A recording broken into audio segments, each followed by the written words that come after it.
Hi guys, welcome to the channel. In today's video, I'm going to show you how you can backdate a Facebook post. So before getting into this video, must subscribe to our YouTube channel and click on the bell icon. So the first step you simply need to do is to open Facebook and you need to log in into your Facebook account.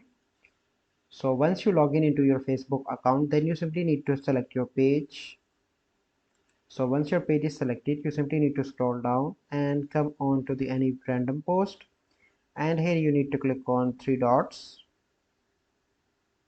and scroll down, and here you can see option of edit date. Click on that.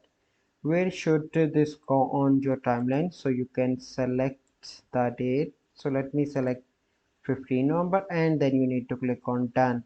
So this is a process by which you can backdate a Facebook post. So I hope you find this video helpful.